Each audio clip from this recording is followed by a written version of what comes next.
अस्सलाम वालेकुम, नमस्कार, सत श्री अकाल एंड गुड इवनिंग। मैं आरज़ू काज़मी और हमारे साथ डॉक्टर प्रोफेसर मुक़्तदिर खान साहब हैं। बहुत शुक्रिया सर कि आज आप आए। Thank you so thank much. You very much आरजू, और आपके सुनने वालों को, देखने वालों को मेरा सलाम, नमस्ते, सत श्री अकाल, वनक्कम।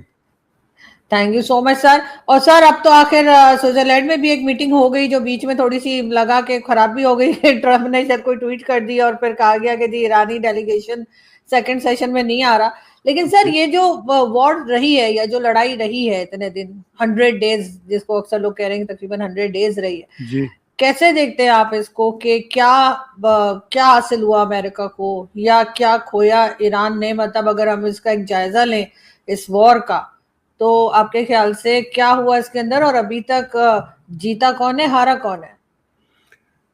जी देखिए, एक चीज़ ये है कि there is something called strategic victory, और एक ऐसी जंग, जैसा मैं, जब लोग कहते हैं कि भाई अमेरिका हार रहा है, तो मैं उनको कहता हूँ देखो, मैं अमेरिका में रहता हूँ, हम पे एक कंकड़ तक आके नहीं लगा, एक हम्म, कंकड़ तक नहीं पहुंच सका यहाँ तक।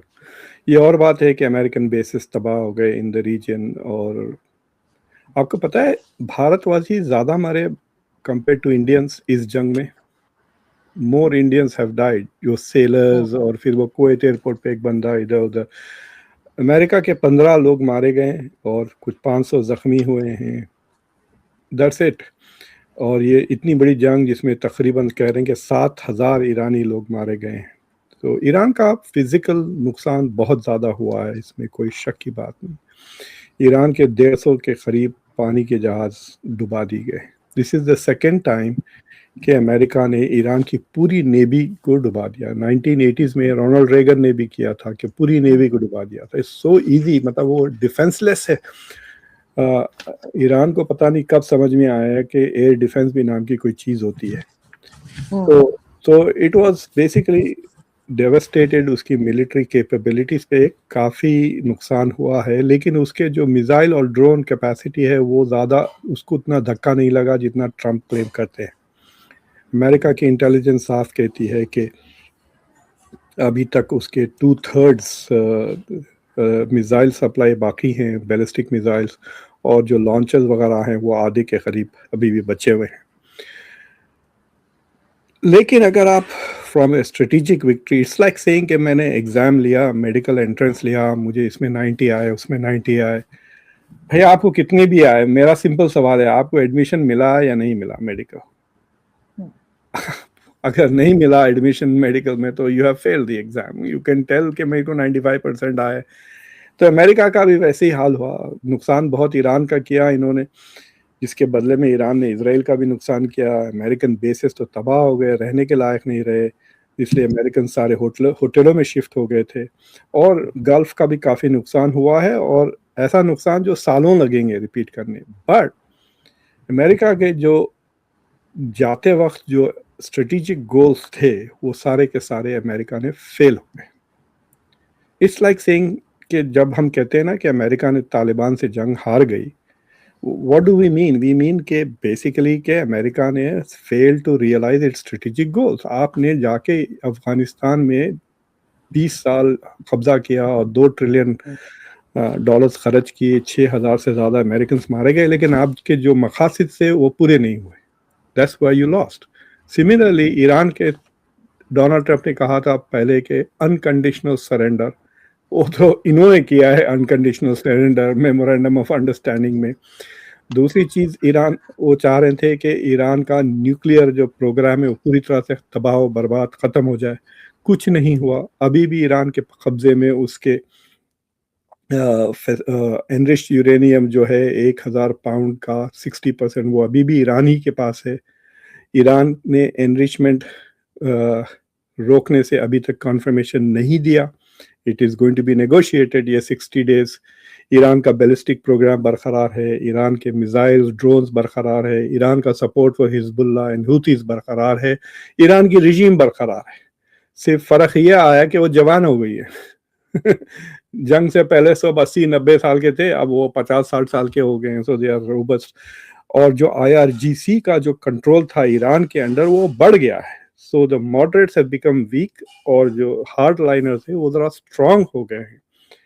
सो इन दैट सेंस हर स्ट्रेटेजिक गोल पे अभी मैं सर्वे देख रहा था इजराइल का, कुछ 80% इजराइलीज कंसिडर करते हैं कि उन्होंने जंग हार गई है ईरान से, because they fail to achieve any of these goals, right. अब अमेरिका हिजबुल्लाह को बचाने के लिए मैकेनिज्म्स पैदा कर रहा है। So in that sense you can say कि अमेरिका के लिए this is its big failure. यहाँ पे फॉरेन पॉलिसी बोल के एक मैगजीन है जिसमें एक लंबा आर्टिकल छपा saying this defeat is worse than the Vietnam defeat.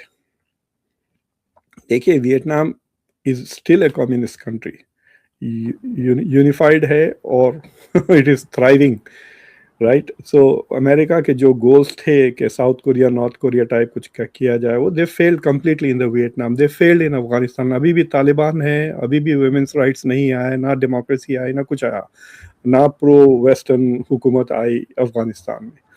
So the same thing has happened with Iran कि अमेरिका की स्ट्रेटेजिक डिफीट हुई है, बट इसमें यकीनन ईरान फिजिकली कमज़ोर हो गया है, लेकिन जियोपॉलिटिकली बहुत मजबूत, उसका स्टैचर काफ़ी बढ़ गया है। और देखिए, बाद ऐसे मुल्क हैं जो बहुत बड़े हैं, बहुत ताकतवर, अपने आप को तीसमार खान समझते हैं, उनको डोनाल्ड ट्रंप के सामने बोलने की हिम्मत तक नहीं आती। मैं की में लग जाते हैं। इन्होंने खड़कर 2 न्यूक्लियर पावर से लड़ लिया। I mean, it's a very different thing तो जो हिम्मत बताई उन्होंने। So and that is also a lesson जिससे चाइना सीख रहा है, रशिया भी देख रहे हैं, they are all observing what is happening। लेकिन ईरान के जो फायदे हुए हैं, देखिए 21 अगस्त तक वो अब फुल मार्केट प्राइस पे तेल बेचेगा। फरवरी 28 से पहले तेल की कीमत $65 थी और $20 का डिस्काउंट दे रहा था ईरान, तो वो $45 में बेच रहा था। अब वो 80 में बेचेगा, यानी इट्स डबल हो गया इसकी रेवेन्यू। दूसरी चीज ये है कि सिर्फ हिम्मत वाले लोग तेल खरीद सकते थे, यानी दुनिया में एक ही मुल्क था जो ईरान से तेल खरीदता था, which was Iran, which was China. 90% हुआ था, बाकी की स्मगल जो आपके पास आता है वो था, वो 10% अफगानिस्तान, इधर उधर बाय लैंड जो बेच देता था ईरान। अब कोई भी खरीद सकता है, शायद इंडिया भी खरीदे, और वो भी मार्केट प्राइस पे। दूसरी चीज ये है कि ईरान के जो फ्रोजन एसेट्स हैं $100 बिलियन के हद तक है, तो उसमें से $24 बिलियन तो रिलीज हो जाएंगे, कह रहे हैं कि बाहर शुरू में ही हो जाएंगे। That's what the Iranians are saying. So एक तरह से आप कह सकते हैं ईरान को 3 किस्म का रेवेन्यू जनरेशन हो गया है। एक, ये फ्रोजन एसेट्स खुल जाएंगे, दूसरा वो तेल बेच सक रहा है, तीसरा ये जैरेड कुशनर का आइडिया है कि $300 बिलियन का डेवलपमेंट फंड ईरान को रिपेयर करने के लिए, फिक्स करने के लिए, इन्होंने जो तबाही मचाई उसको बनाने के लिए, ये पैसे बेचारे गल्फ के मुल्कों को ही देना पड़ेगा, no one else is going to invest. So you can say कि Iran has come out stronger and the US has come out desperate इसमें, और डोनाल्ड ट्रंप कमजोर हो गए हैं अमेरिका में, और इजराइल और अमेरिका की जो पार्टनरशिप है वो भी कमजोर हो गई। बिल्कुल। और सर, पहले किसी को उम्मीद नहीं थी कि इजराइल और अमेरिका की पार्टनरशिप कमजोर होगी, लेकिन ईरान के साथ झगड़ा मोल लेकर या ईरान पर अटैक कर कर ऐसी ऐसी चीजें डोनाल्ड ट्रंप ने करवा दी जो लोग समझते थे कि कभी हो ही नहीं सकता। लेकिन सर, पाकिस्तान का क्या रोल रहा? अभी जो स्विट्जरलैंड में मीटिंग करवाई गई, बीच में कहा गया कि जी डोनाल्ड ट्रंप ने कोई ट्वीट लगा दी है, उसकी वजह से ईरान नाराज हो गया कि जी सेकंड सेशन में नहीं जाएंगे। अब हमारे यहाँ ये भी कहा जाता है ना, समटाइम्स अगर कोई बिला वजह तारीफें कर रहा हो तो थोड़ा होशियार हो जाना चाहिए कि पता नहीं क्या हुआ है। तो सर, हमारी तारीफें भी बहुत हुई, जेडी वैंस ने। आपको पता है कि जो मुस्लिम शादियां होती हैं उसमें लेडीज अलग होती हैं, मर्दाना अलग होता है, तनाना। तो अगर आपको लेडीज में घुसना होता ताकि देखें को न्यू लड़कियां क्या आई हैं, तो कैमरा लेके चले जाएं, pretending to be a photographer, उसको कोई नहीं रोकता। तो ये मेरे कजन का आइडिया था, इसे कैमरा लेकर आए, उसमें रील नहीं, कोई बात नहीं, बस just go clicking and you can check out all the girls and कौन है आके बताओ। तो वहां से वो मुहावरा आया, बेगानी शादी में अब्दुल्ला दीवाना। तो मुझे पाकिस्तान का डेलीगेशन देख के हैरत हो रही थी।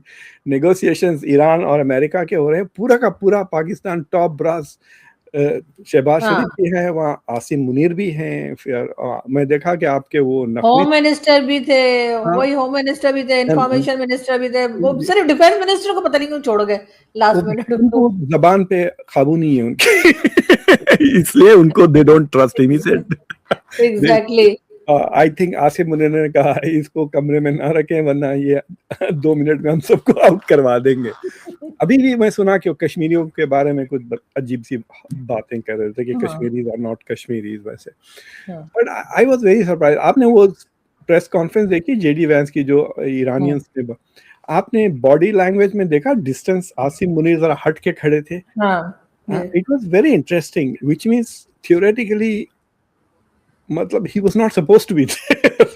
हुँ, मतलब वहाँ पे प्राइम मिनिस्टर ऑफ कतर थे, फिर शहबाज शरीफ थे प्राइम मिनिस्टर ऑफ और जेडी वैंस ये तीनों थे। हुँ, हुँ, तो वो साइड में खड़े हुए थे वो। हालाँकि कॉन्स्टेंटली उनको रेफर कर रहे थे, जेडी वैंस ने जोक भी मारा कि मैं मतलब मेरी बीवी की तरह हैं ये। दैट्स व्हाट ही मेंट। मैं इनसे सबसे बहुत ज़्यादा बात अजीब-सा करता जोक हूँ। था सर, बहुत अजीब-सा जोक था, उसका मतलब अजीब-अजीब लोग मतलब निकाल रहे थे। आई नो लोग अजीब-अजीब मतलब ज़रूर निकाल रहे हैं। But what he was trying to say कि पिछले 2-3 महीने में सबसे ज़्यादा बातचीत मेरी आसिम मुनीर के साथ है, hmm, which also was interesting because basically उसने कह दिया कि शहबाज शरीफ का कोई रोल नहीं है। सारा का हाँ, सारा आसिम मुनीर कर रहे हैं, मैं उनसे ही डील करता हूँ constantly. So I was wondering कि how Shahbaz Sharif will react to it क्योंकि अब क्या हो गया कि a lot of people are saying कि कतर और हुँ, पाकिस्तान के बीच में कॉम्पिटिशन हो रहा है फॉर हुँ, मीडिएशन ये वो। लेकिन I mean there could be competition between Shehbaz Sharif and Asim Munir also. But it was to me मतलब अगर मैं पाकिस्तानी होता तो मैं बहुत ही क्रिटिकल ऐसे लिख देता अखबार में से कि ये क्या क्या काम धंधा नहीं है आप लोगों को हुँ, बटलर गिरी कर रहे हैं literally you know going there और so I am not very sure कि what else they are doing there तो खास तौर से पूरा का पूरा cabinet they are all going there to photo ops के लिए जा रहे हैं खास तौर से what is Naqvi's role for example hmm, मुझे बताएं what is he doing there ठीक है आई कैन अंडरस्टैंड कि एक अज़म्पशन है कि शहबाज शरीफ की ताल्लुकात अब्बास आरागची से अच्छे हैं और इनके शायद आसिम मुनीर के शायद आईआरजीसी के साथ ताल्लुकात अच्छे हैं so because there are two factions in Iran you need two people there but I think they should have sent देखिए जेडी वैंस इज नंबर 2 तो ये अपने नंबर 2 को भेज देते हैं वहाँ पर and that should have been enough या क्योंकि नकवी का 2 रैंक है ना 2 जॉब्स है ना वो होम मिनिस्टर भी है डेप्यूटी प्राइम मिनिस्टर भी है तो उनको भेज नहीं, नहीं, देते नहीं, नहीं, नहीं। हाँ सर नकवी जो है वो होम मिनिस्टर हैं और फिर पीसीबी के हाँ चेयरमैन है, Ishaq Dar is central deputy board prime के।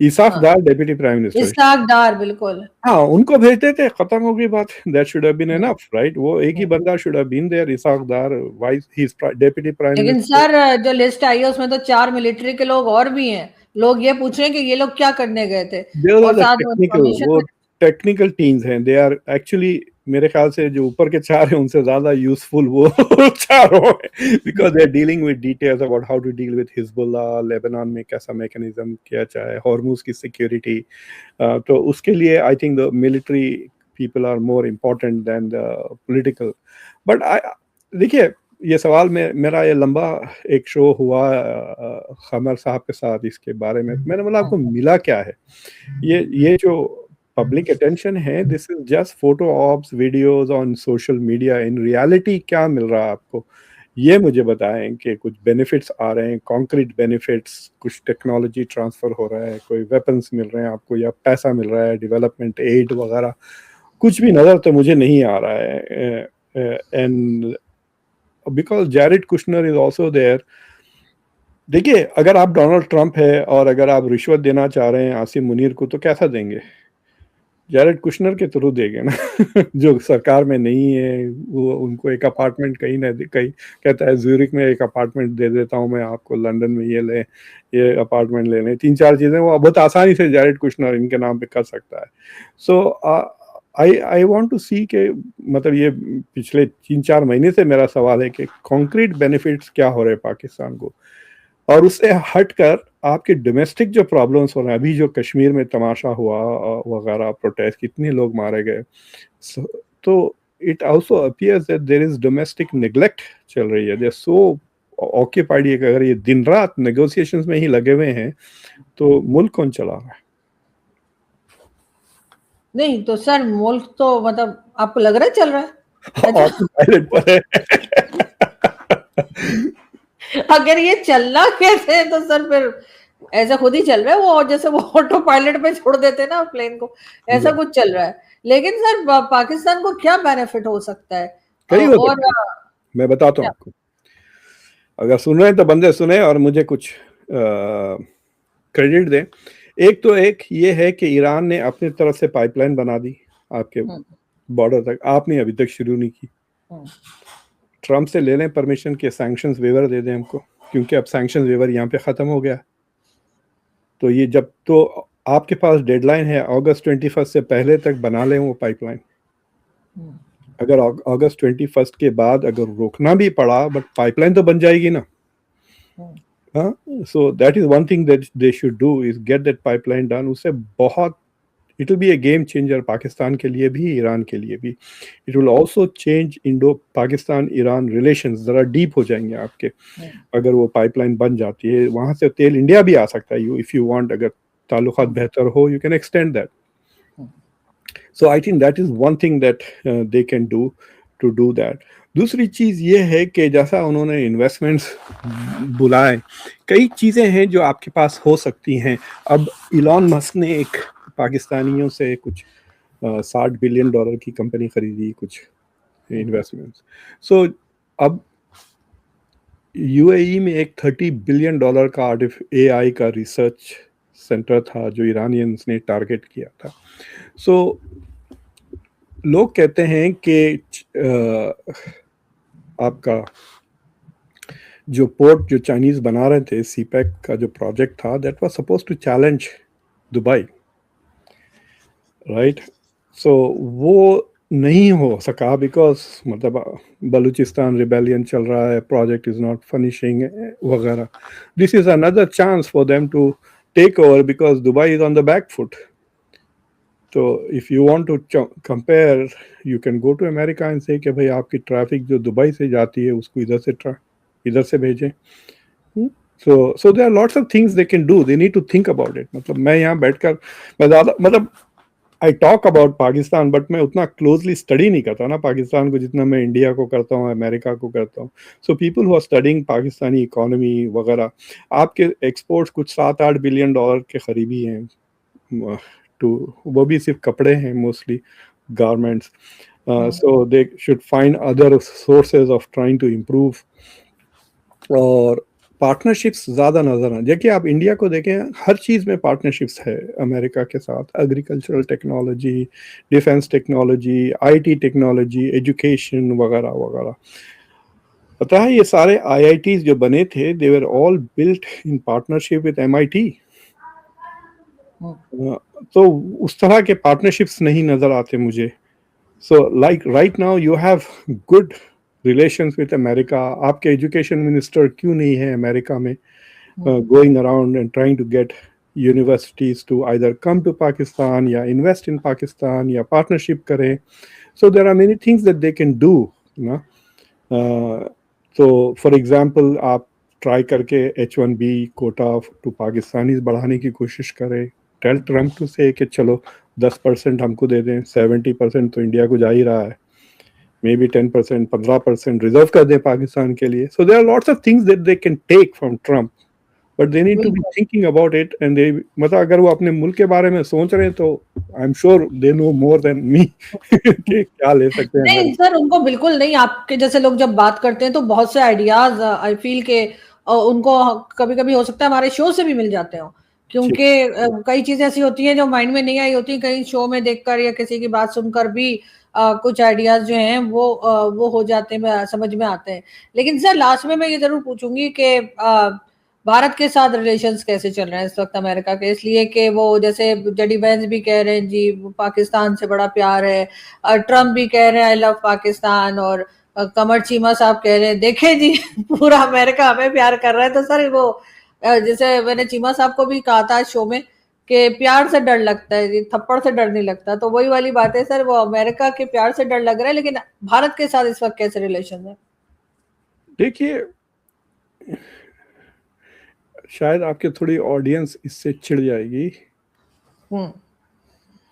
आप देखें कि जो स्लेव होते थे, दो किस्म के स्लेव्स होते थे, एक इंडोर स्लेव, एक आउटडोर स्लेव। एक तो उनका रंग अलग होता, यानी उनकी माएँ स्लेव ओनर्स के साथ सोकर वो पैदा हुए हैं, they become whiter. But the difference used to be कि जो इंडोर स्लेव्स होते थे वो अंग्रेजी वगैरह अच्छी बोलते थे, सो दे कुड बी इनसाइड, और जो दूसरे होते जिनके पास ना तो स्किल सेट होता, वो बाहर खेतों में काम करते थे, right? So Pakistan has to ask itself कि both India and Pakistan have sucked up to the US. इसमें कोई शक नहीं है, कितना भी इंडिया बात कर ले equal, there is no equality in that relationship. जिस तरह से अमेरिका ट्रीट करता है, और जिस तरह, अगर आप वो लास्ट मीटिंग देख लें मोदी और ट्रम्प की, you can see कि it's not a partnership of equals. So India की रिलेशनशिप काफी डीप है. India is inside the house. Pakistan is not, Pakistan बाहर है. दोस्त दो किस्म के होते हैं ना, एक से आप रेस्टोरेंट में मिलते हैं, दूसरे को घर बुलाते हैं. तो मुझे नहीं लगता कि पाकिस्तान उस तरह का दोस्त कभी बन चुका है अमेरिका के, वो घर बुलाए, चलो रेस्टोरेंट में मिलते हैं, वहीं मिलते हैं, कई प्रोजेक्ट साथ कर लेंगे बट वो उनको बाहर रखते हैं, because so that is the difference I think अभी भी. तो अब right now because of Trump, India के relations are not very good with the US, but India की यूएस रिलेशंस का रियल टेस्ट आएगा इन फरवरी 2029, जब डोनाल्ड ट्रंप प्रेसिडेंट नहीं होंगे. तो जब we will be able to really assess कि डोनाल्ड ट्रंप ने जो इंस्टीट्यूशनल कनेक्शंस हैं क्या उसको तोड़ा है. सो फॉर एग्जांपल अगर आप क्वाड को ले लें, तो क्वाड की जो विजिबिलिटी तो मर गया ऐसा लग रहा है. ट्रंप, देखिए ट्रंप ने पहले ही मिनट में जब मोदी से मिले तो उसने G2 का जिक्र किया, क्वाड का जिक्र नहीं किया, इंडो पैसिफिक का जिक्र नहीं किया. इंडो पैसिफिक कमांड में से इंडो निकाल दिए, अब वो सिर्फ पैसिफिक कमांड हो गया है वापस. Are these signals that Indo Pacific is done? Donald Trump doesn't care about Indo Pacific strategy. ये सवाल के जवाब हमारे पास नहीं है, राइट? और ट्रंप ने कहा I plan to go to India somewhere in the future. ये नहीं कहा कि मैं I will go to India for Quad, I will go to India to sign the trade deal. Trade deal हो रही है या नहीं उसका भी पता नहीं. So all of these are question marks बन गए. बट देयर इज नो, मतलब मैं आपको गारंटी से नहीं कह सकता कि अमेरिका और इंडिया के ताल्लुकात खत्म हो गए. I can't say that. I can only say क्या ये खत्म हो रहे हैं, आई कैन से, या पॉज पे है कि India is waiting for Trump to go away and then India will decide. आज हैप्पी मॉन जेकब का नाम सुने होंगे आप. हैप्पी मॉन जेकब जो एक नई मैगजीन निकाले हैं, इंडियाज वर्ल्ड, तो उसमें एक लंबा article, actually I have not even read it, मैं खाली उनका लिंक्डइन पे पढ़ रहा था अनाउंसमेंट, कि he has written a whole article saying how India needs to change its grand strategy from being US centric. तो जो इंडिया की जो ओवरऑल फॉरेन पॉलिसी थी वो काफ़ी यूएस सेंट्रिक हो गई थी, तो उससे हमको हटना चाहिए. सो मतलब Happymon Jacob is thinking के दिस रिलेशनशिप इज एंडेड.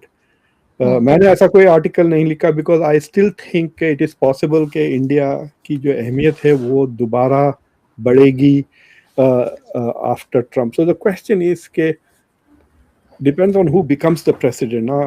तो अगर डेमोक्रेट्स आए तो फिर इंडिया के लिए प्रॉब्लम है, बिकॉज फिर ह्यूमन राइट्स के मसले शुरू हो जाते हैं. That's why India didn't like Democrats. लेकिन अगर जेडी वैंस आते हैं तो आई लव पाकिस्तान तो कह रहे हैं वो बड़े जोर जोर से, मार्को रूबियो भी हैं, but Marco Rubio will not be India's friend. JD Vance will he be Pakistan's friend? I don't know, because वो आइसोलेशनिस्ट है. वो सेगा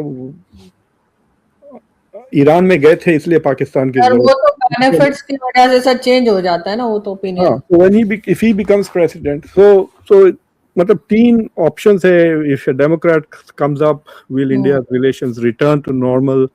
अमेरिका बहुत चेंज कर दिया है ट्रम्प ने। फॉर एग्जांपल इमिग्रेशन पूरी तरह से रुक गया है, इलीगल इमिग्रेशन लीगल माइग्रेशन की तरफ जा रहे हैं। अगर बर्थ राइट सिटीजनशिप खत्म हो जाती है, it creates lots and lots of problems.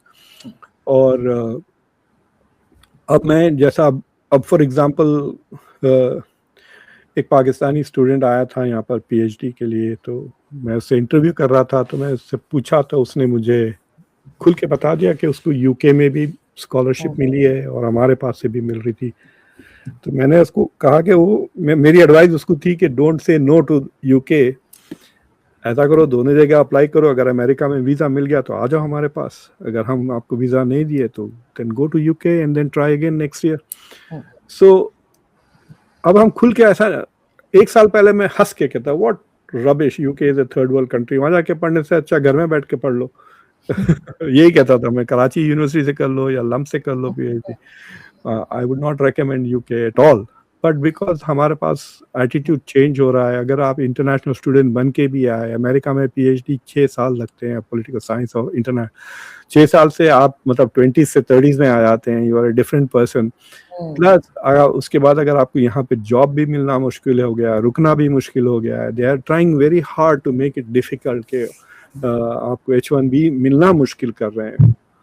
H1B से ग्रीन कार्ड के लिए पैथवेज बहुत मुश्किल हो गए। इंडिया में इंडियंस को तो 30-40 साल वेट करना पड़ रहा है। फिर ग्रीन कार्ड से सिटीजनशिप का तो अलग सवाल है। So they are trying to create lot of institutional barriers. तो अमेरिका इज चेंजिंग। ये सारी की सारी चीज़ें ऑटोमेटिकली रिवर्स होने वाले नहीं हैं। और डेमोक्रेट्स को पता है कि ट्रम्प ने इन मुद्दों पर इलेक्शन जीता है, so they might not go against it. That is, उनको पता चल गया ना कि these are important to American voter, तो for they may not talk about it but they will not reverse it, मुझे लगता है। तो America will not become like America was in 2024 even if Democrats जीतते हैं 2029 में। तो उसको मद्देनजर रखते हुए I think both India and Pakistan need to fabric. Pakistan को मटके लगते रहते रहे। एक तो अफगान वॉर एक मटका लग गया तो वो चला गया उसके 10 साल, फिर अब ये ईरान वॉर एक दूसरा मटका लग गया उनको। तो मुझे लगता है कि मुसलमानों पे जब मुसीबत आती है पाकिस्तान का फायदा हो जाता है। ऐसा ही है सर, कहीं ना कहीं हमारा रोल होता है, लेकिन हमारे बार यही कह रहे होते हैं कि जी भाई उसमें अफगानिस्तान में तो हम कहते थे वॉर ऑफ टेरर में हम फंस गए, लेकिन अभी जो हम सारा क्रेडिट लेने की कर रहे हैं। लेकिन खैर देखते हैं सर क्या होता है आगे। Thank you so much. में ना मैं आपको एक मिसाल देता हूँ जी। मैं ग्रैंड स्ट्रेटेजी कॉन्सेप्ट काफ़ी इस्तेमाल करता हूँ अपनी फॉरेन पॉलिसी क्लास में। तो अब जो बच्चे आते हैं ना मेरे पास पढ़ने, जो पहली बार usually politics of developing nations ले रहे हैं या अमेरिकन फॉरेन पॉलिसी, वो हाई स्कूल से आए हुए होते हैं, मे बी 1 साल कॉलेज में थे, ज़्यादा उनको नॉलेज नहीं होती। लेकिन जब 1-2 महीने के बाद क्लास में मैं जब उनसे पूछता हूँ what does India want, immediately सब आसानी से जवाब देते। India wants to become a विकसित भारत बाय 2047 कहते थे। जब मैं पूछता हूँ व्हाट डज चाइना वांट, दे से they want to replace us, doctor Khan बोल के हंसते हैं। Then when I ask them what does Pakistan want, कोई जवाब नहीं। तो मैं एक बच्चे से पूछा, पाकिस्तानी बच्चा था क्लास में, भाई तुम तो पाकिस्तानी हो, you tell us what does Pakistan want। इसे सर हमारे बंदों को नहीं पता तो मुझे क्या पता है। That was his answer, like class में हंस के क्या है sir, neither our president nor our prime minister can answer that question। So I think that's Pakistan's problem। कि I mean I think Pakistan is behaving as if it wants Kashmir and that is the only thing that is important. But what does Pakistan want to do? It's like saying आप बड़े होके क्या बनना चाह रहे हैं? मैं बड़ा होके डॉक्टर बनना चाह रहा हूँ, पायलट बनना चाह रहा हूँ। तो पाकिस्तान के इसलिए जब सवाल है आप बड़े होके क्या बनना चाहिए, मैं कश्मीर लेके उसको बलूचिस्तान की तरह सड़ाना चाह रहा हूँ, ये कोई बात हुई नहीं। मतलब है सो उसको ख्याल करें, तो दूसरा लेके क्या करोगे? Take care of those that you already have. It's like saying मैं बच्चा अडॉप्ट करना चाह रहा हूँ। अरे भाई जो बच्चे हैं उनको तो पढ़ाओ लिखाओ, सेहतमंद करो, उनका मुंह धो, कंघी करो, अच्छे कपड़े पहनाओ। फिर दूसरों को। नहीं सर, मुझे कश्मीर के एक चेयरमैन थे, कश्मीर कमेटी के चेयरमैन थे कुछ सालों पहले, ऑलमोस्ट आई थिंक 10 years हो गए होंगे, उससे भी ज्यादा शायद। वो मुझे किसी पार्टी में मिले और मुझे किसी ने इंट्रोड्यूस कराया उनसे। तो मैंने उनसे कहा सर अच्छा सर आपको वो कश्मीर भी चाहिए? कहते हैं हाँ। मैंने कहा क्या करेंगे? तो मतलब यहाँ कुछ नहीं किया, वो लेकर क्या करेंगे? जैसे मेरा स्टाइल है हंसने बोलने का, मैंने वैसे ही बात की, लेकिन उन्होंने उसके बाद सर वो जो गेस्ट लिस्ट थी ना, उसमें से मेरा नाम निकलवा दिया कि आइंदा मत बुलाना इसको। सर उसके बाद नहीं मुझे इनवाइट किया गया, उन्होंने ये टेढ़े बड़े सवाल करती है, इसको ना बुलाओ। क्योंकि मैं वाकई अंडरस्टैंड करना चाहती हूँ हम करना क्या चाहते हैं, मतलब हम क्या करेंगे। तो हमसे तो ये नहीं संभाला जा रहा, यहाँ पे रोज मार कुटाई होती रहती है, समझ में नहीं आ रहा। बहरहाल देखते हैं sir. Thank you so much कि आपने आज नहीं, ज्वाइन किया। Thank you, okay, thank you.